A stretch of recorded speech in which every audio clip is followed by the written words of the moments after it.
문제가 두 개 있는데 그쪽에는 아까 풀었던 거랑 수준이 비슷해가지고 현승이가 좀 더 자기 실력을 더 잘 보여줄 수 있는 문제가 들어있어. 한 상자에는 방금 전 풀었던 것과 비슷한 수준의 문제가, 또 한 상자에는 어렵지만 새로운 것을 배울 수 있는 문제가 들어있습니다. 먼저 빨간 방에 있던 아이들의 선택을 주목하시기 바랍니다. 비슷한 문제요. 비슷한 문제요. 비슷한 문제? 민경이 앞으로 끌어가지고 가볼래? 이 방에 들어왔던 아이들은 대부분 아까 풀었던 것과 비슷한 문제를 선택하는군요. 당연한가요? 그럼 이제 파란 방에 들어간 아이들을 보시죠. 여기는 어떤 문제를 선택할 거야? 어려운 문제요. 어려운 문제? 오케이.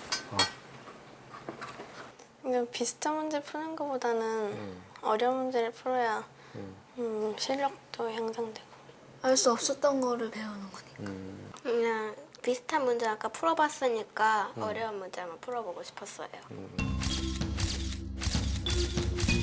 이 방에 들어간 아이들은 단 한 명만 빼고 모두 어려운 문제를 선택했습니다.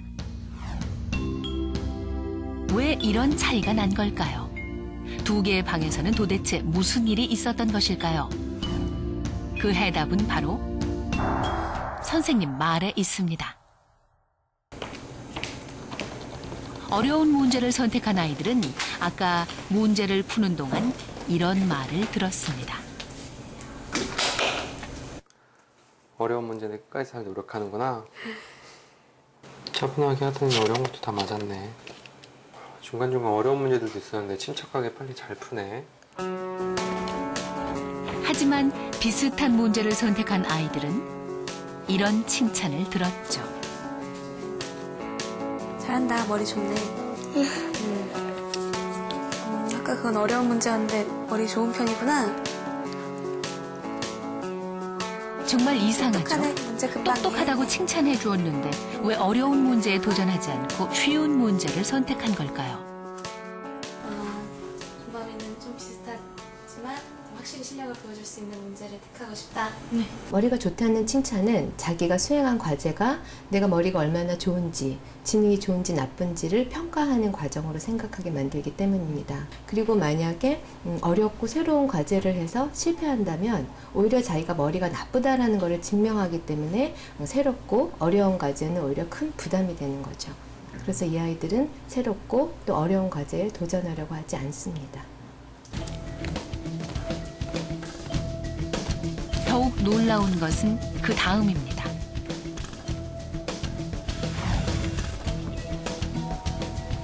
이 상자 안에는 여태까지 이 문제를 풀었던 유진 친구들의 점수들이 있어. 그리고 이 상자에는 이 문제들을 풀 수 있는 더 잘 풀 수 있는 문제풀이 방법들이 들어있어. 어떤 상자를 선택할 거야? 하나는 문제풀이 방법이고 또 하나는 친구들 점수입니다. 문제풀이 방법? 네.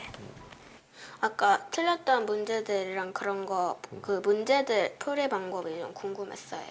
틀린 문제를 알아야지 다음으로 또 안 틀리기 때문에. 문제풀이를 방법을 알면 따라잡을 수라도 있기 때문에요. 하지만 똑똑하다는 칭찬을 들었던 아이들은 전혀 달랐습니다. 이걸 궁금해? 친구들의 점수요. 친구들 점수 보고 싶어? 네. 엄청 궁금해요. 참 궁금해 어떻게 했는지? 네. 똑똑하다는 칭찬을 받은 아이들은 문제 푸는 방법 대신 다른 친구들의 점수를 보고 싶어 했습니다. 이 아이들의 관심은 오로지 자신이 누구보다 얼마나 더 똑똑한지를 확인하는 것이죠. 틀렸는지? 네.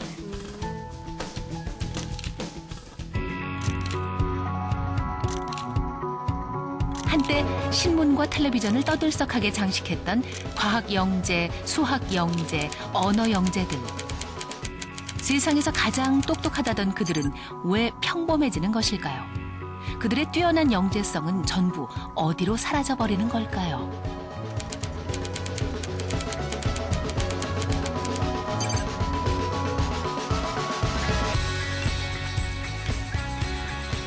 너무 초반에 기대심을 키워줬다고 해야 되나? 하여튼 그런 점이 좀 무책임하다는 생각은 들죠. 괜히 들쑤셔가지고 그때 너무 가슴 부풀었고 기대했고 차라리 말하지 않았으면. Because for them, working hard means, nope, you're not as smart as you thought. So in a sense, they'd rather not work hard, not do well, but people still think, oh, he's a genius or she's a genius. If only they worked hard, they'd do well. So there's a way in which they're preserving their image as a genius. 미국 워싱턴 대학의 로버트 클로닌저 박사는 끈기를 기르는 방법을 연구합니다. People that are persistent are very eager to work. They're ambitious, and they also tend to be perfectionists.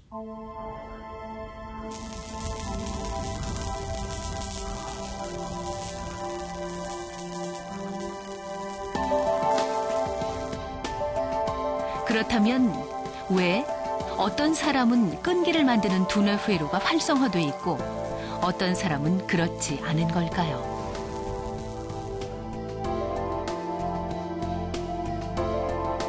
로버트 클로닌저 박사는 그 이유를 밝혀내기 위한 실험을 했습니다.